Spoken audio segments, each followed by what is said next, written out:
Now, there are always sour grapes. I'm not aware, I'm not interested, and I don't bother about it. The very fact that you declare a candidate in a 25-43 equation means what? What does your common sense tell you? It's a declaration of intent that I will use means other than lawful to win an election. I always joke that horse trading is a word which insults the horse. But there is so much of intersection of arrogance with the notion of infallibility that I believe that it has gone to the head, and it's only either divine intervention or a few shocks here and there which can cure it. If 12 people walk past you showing that I have defaced my vote,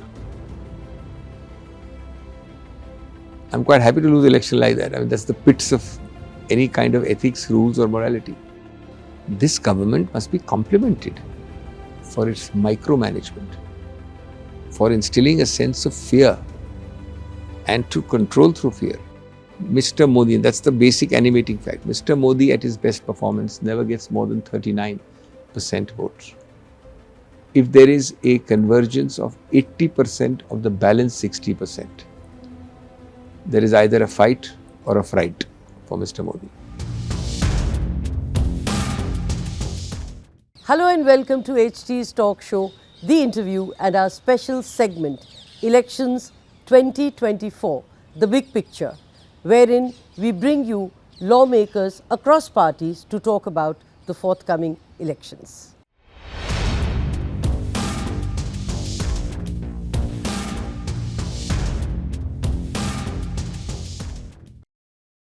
The Congress handpicked him for the Rajya Sabha, yet the going seems tough. There are enemies within and of course the threat from outside. We are talking about lawyer and politician Abhishek Manu Singhvi, who is all geared up to face the electoral challenge. He speaks to us about his election, he speaks to us about the prospects of the Congress, the state of the opposition alliance and of course the BJP in this edition of HD's talk show, The Interview. Abhishek Manu Singhvi with us here today in our special segment, Elections 2024, The Big Picture.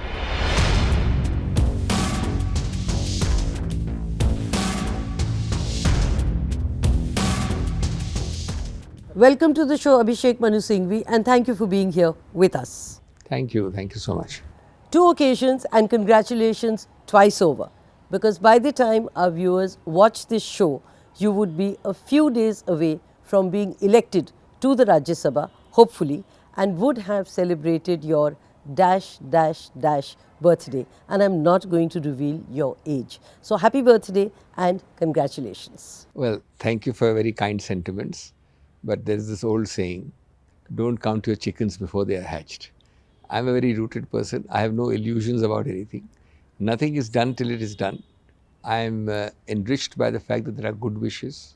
I'm even more enormously enriched by the fact that they have thought of me for a 4th term. I think that's a great vote of confidence for which I would unconditionally thank the leadership, starting from Madam Sonia Gandhi, the Congress President, Kharge ji, Rahul ji, everybody. But ultimately, as they say, nothing is done till it is done. And I think it's a larger issue also, Kumkum, the times are bad. You said the Congress has handpicked you, but despite a lot of opposition from within. Look, I am A, not aware, B, opposition doesn't really arise in such cases. There are people who decide this, and no amount of opposition will change it if they decide it, and no amount of my proposing and importuning will change it if they decide again. So I think it's a very false equation. Of course, I am more a professional than a pure politician. So I know that in politics, people are always moving with axis to grind. But I don't think there is anything of the sort which you are imagining, because ultimately this is something which is decided on considerations which are based on a particular 1, 2, 3, 4 qualities. And I think nobody else has a say in that. Now, there are always sour grapes. I'm not aware, I'm not interested, and I don't bother about it. Okay. So let's talk about the BJP. and the dirty tricks department getting activated, which you referred to. Just elaborate on that. No, I'm saying the times are very bad. But since you're asking me, let me give you a simple answer.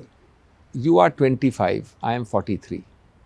The very fact that you declare a candidate in a 25-43 equation means what? What does your common sense tell you?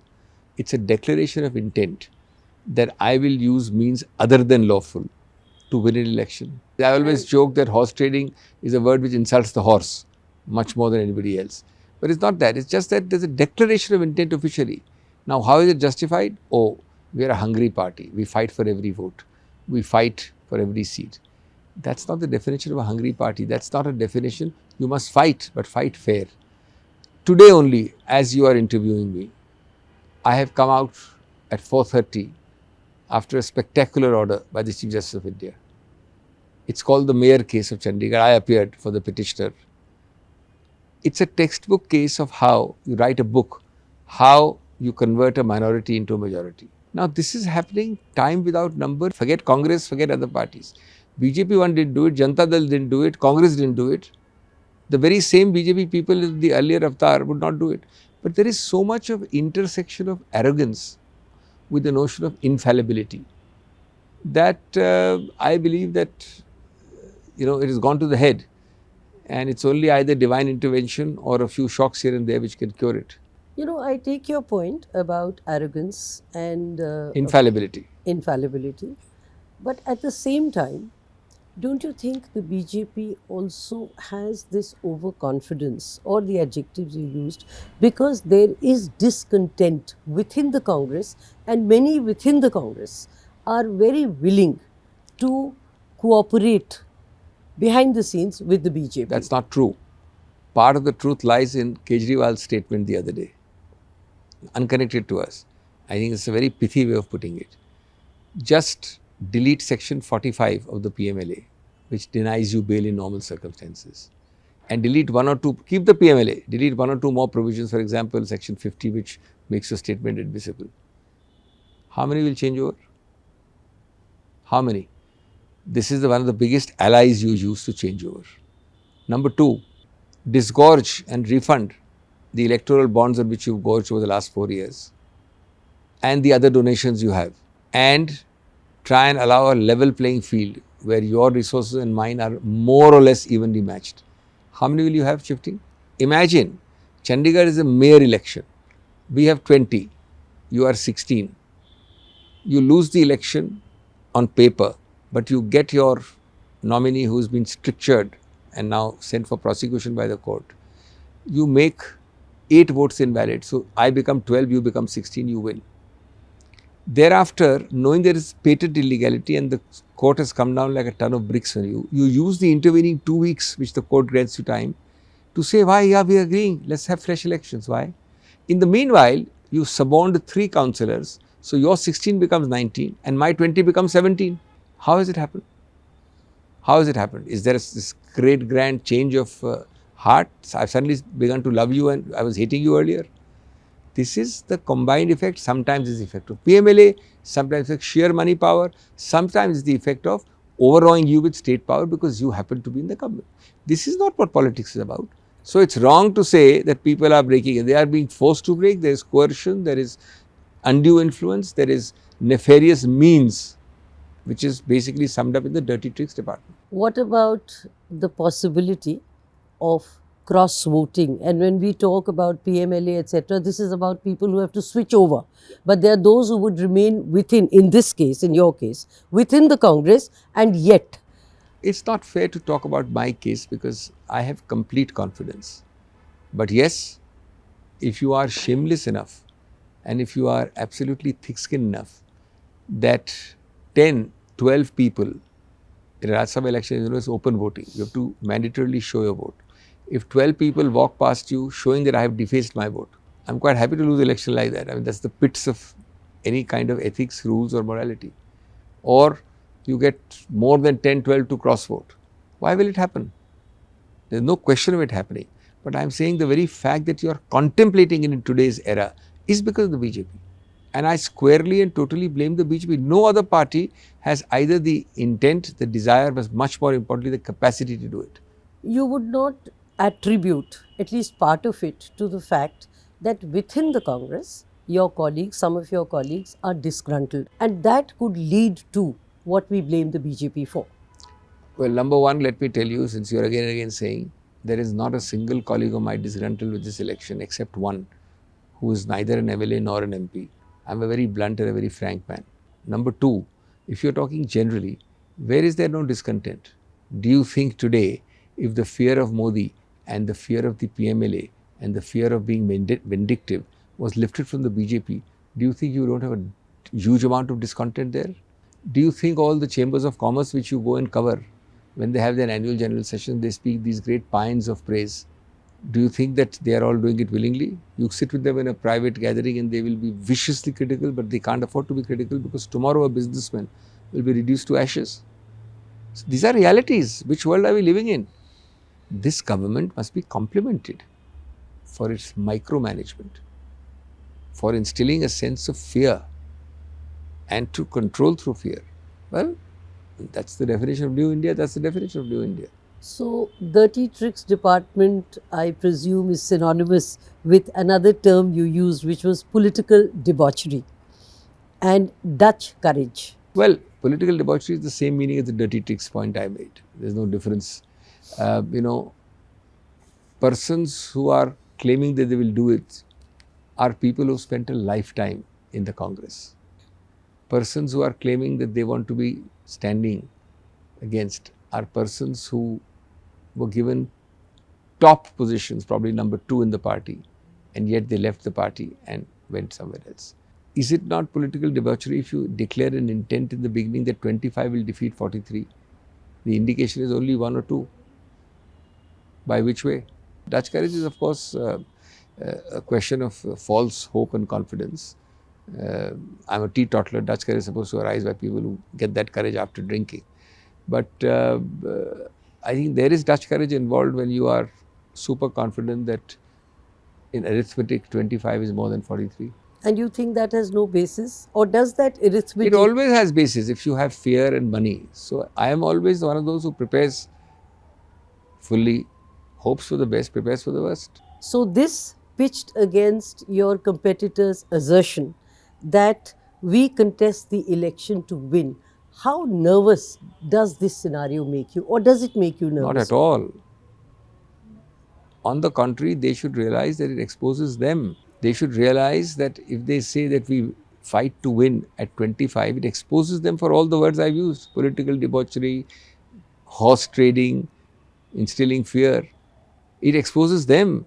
Why should it make anybody fearful? We have a government in Himachal, we have very strong ministers, we have got a chief minister, we've got a in charge. Who is scared? And let me tell you that Himachal, unlike big metropolitan cities, doesn't take kindly to defection. What other ways can there be except debauchery to try and win votes? That should instill fear in me or shame in you. So, do I take it that while your competitor says we contest the election to win, it is you who will ultimately win? I'm very confident of victory, but I'm not one of those who boasts or flaunts my. I think there is absolutely no reason why I should not win, and I'm very, very, very confident. Now, despite the attempt of the individual you seem to be mentioning again and again. In a lighter vein, when you filed your nomination, you wore a Himachali cap. Was it to counter the outsider tag, which seems to be a major issue? It's a fake non-issue. Who moved the amendment Kumkum to delete the residence requirement Rajya Sabha? Who? Arun Jaitley. For decades, there is no such thing as local or outsider, number one, for the whole country. Dr. Manmohan Singh downwards don't have to be from a particular place in Punjab for the Rajya Sabha. So what is this kind of tag? Number two, I am far more attached to a particular state I fought in. For example, Bengal. Entire family of mine lives in Bengal except our branch. Entire. My mother speaks fluent Bengali. But did you know that I have a Himachali daughter-in-law? Number three, I think the important thing people who don't eat grass look at is a certain degree of competence, talent, to what extent you can be their spokesperson. They don't look at a useless, undeserving local versus a competent outsider if the outsider is sympathetic. What matters is qualities of head and heart which make you sympathize and empathize with the people. Not whether you are a Delhi wala, Haryana wala or Himachal wala. Lastly, there have been 2 earlier precedents of outsider. Perhaps it's a so-called outsider and perhaps it's the febrile and desperate imagination of the people you're talking about. You know, factually you're right, but I've given you 4 reasons. you have. Factually you're right, but what about perception? Every Rajya Sabha election, if you define outsider like that, has got only outsiders. For the last 20 years, please ask how many people BJP has sent from a state which they don't belong to. So what is perception? It's a created perception of those who can find nothing as a detractor, trying to be desperately creating a perception. So the Himachali cap was not strategy. To be honest, I was looking for a green color because that day I wore a green shawl and a green kurta pajama. And I had 2 caps from Delhi. And I found the perfect Himachali cap with the green color in front, which is the only reason I wore it. I would be actually very disappointed if people would be electing me for the green color of my Himachali cap rather than for my worth otherwise. Point well taken. Let us shift focus to the Lok Sabha elections. What about Mamata Banerjee saying that the Congress will not win more than 40 seats? I think some of these things are said in the heat of a moment where there is provocation also. I actually believe that a broad understanding or alliance will happen with that party also. There are 2 or 3 categories which happen before the understanding happens. Category 1 is a certain amount of posturing by all, us included, because without posturing you don't get more seats. Unless I ask for 10, I won't get 6. That happens in every alliance. And you are now in the last stages of a freezing where more of this static should not take the static literally. Number 2, I agree that some of this happens with extreme provocation. If I say something to you, you are bound to react. So I think both sides have to exercise restraint. Third, I believe that you have to fight this election as an aggregation of state elections. And in each state election, there is a clear pole around which we have to revolve. It's my personal view, it's not the Congress view. I believe that in Uttar Pradesh, you know who the pole is. Just like you know who the pole is in Tamil Nadu. You also know who the pole is in Rajasthan, Madhya Pradesh or Chhattisgarh. Similarly, you broadly know who the pole is in West Bengal. Now, that's a question of aligning around the pole. Now, whether it is X% or Y% is a matter of detail. And our committee is looking into it. I will not at all be surprised if very soon you will have the announcement. So, don't go by these statements. These are in the heat of the moment. Yes, also perhaps it is a lot of false narrative which the BJP is pushing, which I understand. But what about the Congress or what about the opposition alliance sitting silently and listening to or letting this kind of a perception like a house of cards which is falling? You see, to react before the alliance is made in the last 2 to 3 weeks before the date is to do exactly what the BJP would like you to do. They will put a Fulgari here, a Shagufa there, and they'd want you to react. And that reaction degenerates into tutu meme. I think standstill and calm still is the period for the next 2 or 3 weeks. And thereafter, to the extent you have an allowance, you fight. To the extent you don't have an alliance, you fight there as well. I believe that a lot of the things you hear, these are also bargaining points. We have to say that, look, give me more, give me less. And I think you'll be surprised at the degree of convergence from different regional parties, which you'll find we need to wait for about 2 to 3 weeks more for that, 2 weeks minimum. But you know, the bargaining, of course, I understand. Seat sharing, I understand. Asking for more, I understand. But why publicly? It's unfortunate. I don't agree with it, but it's partly because I say something publicly, you react publicly. You have to see both sides. I think there were 1 or 2 cases of extreme provocation, which should not have happened. Equally, I don't think the reaction should have been, in the public. I agree with you, but then it happens. That's the whole point. I don't think it's real. I don't think that there is any question of not realizing that Mr. Modi, and that's the basic animating fact, Mr. Modi at his best performance never gets more than 39% votes. If there is a convergence of 80% of the balance 60%, there is either a fight or a fright for Mr. Modi. That means that you must do one person, one constituency from the opposition side for at least 500 seats. It's not easy. But then if you think carefully, Kumkum, you will find that 80 or 70% or 80%, 75% of India falls into natural states where the pole is clear. So there may be a problem in few states. Obviously, Odisha and Andhra may be two states which are pole. There are some issues about states like Punjab, Delhi, West Bengal. But otherwise, for large swathes of India, it's not very difficult to imagine a group around a single pole. You know, while talking of Prime Minister Modi, what about his saying that the opposition will be reduced to the visitors' gallery in Parliament? Prime Minister Modi is a great orator, but he keeps like to make these petty comments. Let him do it. I'm nobody to edit him, or it's for the people to judge. Any Prime Minister transcends the boundary from a politician to a statesman. The very definition is that. Otherwise, there has to be a difference between a Prime Minister and the other politician. People do it sometimes, people don't. Why should he constantly say Congress Mukt Bharat? Why should he say Visitors Gallery?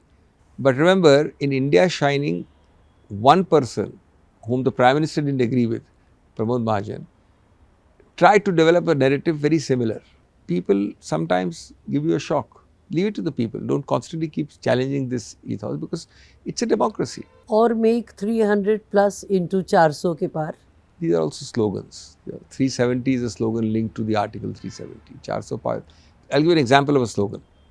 The BJP actually did an amazing achievement. It made a fairly good victory in Bengal look like an abysmal failure because of exactly this kind of hype. 370, 400 ke par. You know the hype in West Bengal? Every day you would hear that we are getting, I don't forget the figure, 156 or 175 or some such figure. The actual part is this, BJP did quite well to go from 3 to 70, but 70 looked like an abysmal failure. So this is what happens with hype. But doesn't hype help perception, and doesn't hype also somewhere change the ground reality and the narrative? And that is what the BJP is very good at. You should be confident and positive. But I've given you just now two outstanding examples of where the hype has done nothing. It's put mud on your face and made you into pin drop silence. Example 1 was India Shining, example 2 was West Bengal. The perception is not created by simply hyping and shouting from the rooftops. The perception you're talking about is a different kind of perception. You have to have a perception of success. The perception is not that because you are shouting from the rooftops, 370 par, 400 par, so therefore people say, हाँ भाई 400 के ऊपर हो जाएगा. ऐसा नहीं होता perception. When you're talking about things being done on the ground and versus perception, 2 elections they have won and they seem to have done pretty well. So isn't that enough for this confidence that 2024 would go their way? Yes, I concede to you that Mr. Modi and his party are very good at event management, at hyping, but ultimately people are very, very astute. People make differentiations and qualitative evaluations. Yes, he's a very powerful, mesmeric kind of an organizer and speaker, but people are slowly beginning to realize that this is repetitive. The law of diminishing returns is coming. And people also realize that yes, at one level there may be something good. I'm not saying everything is done is bad. But then on the other level, there are issues of fear, huge issues of fear. We have never been engrasped in such a clasp of fear as this time. There are huge issues of divisiveness. There are huge issues of distrust. There are huge issues of exclusivism, not inclusivism. There are huge issues of dictatorial management. There is huge amount of discontent amongst the BJP itself. So these are all issues, they are real issues. So looking at 2024, do you think it would go the India Shining way, or is that wishful thinking? I am not one of those to say that you will be reduced to 40 and I will be reduced to X or Y. Or the visitors gallery. So those things are, I have a different style of approaching these things. I think anybody who is complicit or overconfident on those parameters is living in a fool's paradise. You have to fight the election on the basis of your concrete achievements. I think there are plenty of holes there to be picked. I think, however, that the BJP wins because of one single factor more than any other. I'm talking about national elections. the 60% balance vote or 61% is divided 4 ways to 5 ways. So you know the Westminster system. I win the election at 20%, not because 80% have voted against me, but because you have got 19 and the third person has got 18. So 20 is good enough to win. That is something which is why we have a problem if we do not consolidate votes. That's the reason the alliance is necessary. That's the reason vote division must be stopped. And I'm a strong votary of that, even if you have to swallow your ego. See, alliance is always a compromise by definition. Nobody wants an alliance. Why should I want an alliance with it? It's a compromise. But a compromise is necessary in situations where, absent a compromise, you are having simple vote division. There are large swathes of Indian territory where the BJP has actually won with nothing, but because the other 5 people or 4 people have just got marginally less than them. So at least you give them a fright or a fight with this, and then there is a proper contest. You just touched on the next question which I was going to ask. Purely objectively, what is the state and status of the alliance, and what are actually the weaknesses? You just began with talking about the compromise. Well, a SWOT analysis means the strengths are clear. Strength is prevention of vote division. That's a huge strength. The second strength is that there is a synergy. There is both chemistry and arithmetic when people come together. And it has been such a divisive approach of the Modi government. You versus me, if you are not totally fawning over me, you are against me, that a consolidation of non-Modi, non-NDA votes is necessary. That's the S of the SWOT analysis. The weakness is that it has to be an aggregation of regional elections. Now, there are regional aspirations. It is also true that the parties, I am a party here in Delhi, I am fighting you regionally there. This problem is there. So, that's the weakness. That is why it takes time, and it has to be an alliance which realizes that I have to give up only to get something. You have to clap with 2 hands. The opportunity is huge. If you actually have a seamless alliance, I would say worst scenario in 450 seats. It's a huge opportunity. I'm giving you a worst scenario. I would like it to be 500 minimum. And then, of course, the threat is, of course, important to remember, to keep in mind, so not to succumb to it. The ED radar, they don't want alliance. They are desperately keen that this alliance fails. Yes. What happened with Nitish is part of that. Inducements, telling him that, look, you can't be Prime Minister, but at least we'll make you Chief Minister. Now, what is the status of Nitish? Tell me. Nitish will be, for however long he stays, whether I'm not saying stay now or stay 3 months later, will be the biggest minority Chief Minister in the history of India, because everything is decided by the BJP.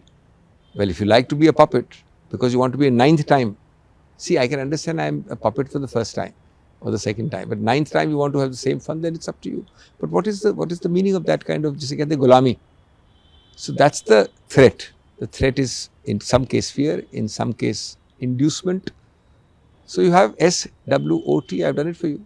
But tell me, while on Nitish Kumar, don't you think the alliance somewhere bungled by actually announcing Mr. Kharge as the convener and giving a signal that he may be the prime ministerial candidate for Nitish to feel that, okay, that space is not there anymore? Kumkum, you tell me, is this an excuse for a man who is known as Paltu Kumar and who swore before your cameras 2 years ago? Is this an excuse?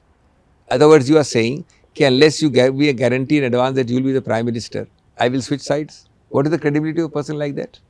And let me tell you, one of the basic principles of alliance is that it is falling into the hands of Modi to start discussing Prime Ministership. That's what Modi wants to be discussed. So, you know, अगर आप मुझे कल बना देते alliance का convener, तो मैं नहीं जाता, और आज नहीं बनाया तो मैं जा रहा हूँ. Is this something which can come from such a senior person? Still, everyone seems to be pointing fingers or being angry with the Congress for the mess up, if I may use the term. So what is it that the party is doing wrong? Nobody is angry, only the... Mamta is angry. She is angry because of a particular provocation which need not have happened. I am very frank enough to concede. You know, there are 2 ways of looking at this. One, that these are mere roadblocks, and the other, that the alliance has reached a dead end. That I will say, and you will realize either way, not before the first week of March. Isn't time running out? It is. It is. I agree that a lot of this should have happened early. But the last word on the last page has not been written on the alliance. And yes, I agree, there is a delay. I would go to the extent of saying some ostensible non-alliance states will have understandings. I may not kind of ally with you fully, but there will be understandings. They are part of the strategy of electoral. But I think the jury is still out. Let's wait for a couple of weeks more at least. But would you agree that the way the alliance started off, even with the nomenclature, like India, it was very, very good, and of course the BJP was very worried, and that's why they brought in Bharat, etc., etc.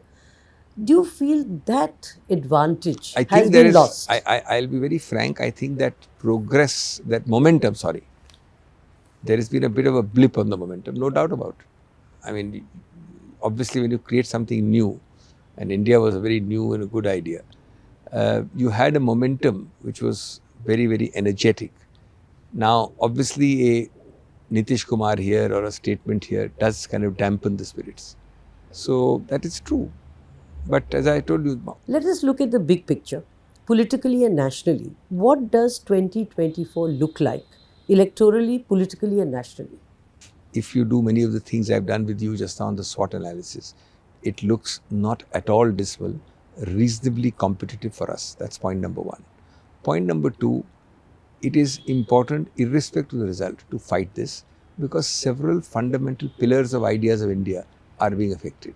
So if you don't fight this fully, you are going to have a totalitarian state. Whether it's a PMLA totalitarian state or it's a CBI totalitarian state or the other forms of fear, you need to fight this. Let me put this differently. What is it that the BJP is doing right? Well, BJP is doing a lot of wrongs rightly. It's succeeding because it does its wrongs rightly. One important right in the wrong there is micromanagement of a remarkable, unprecedented kind.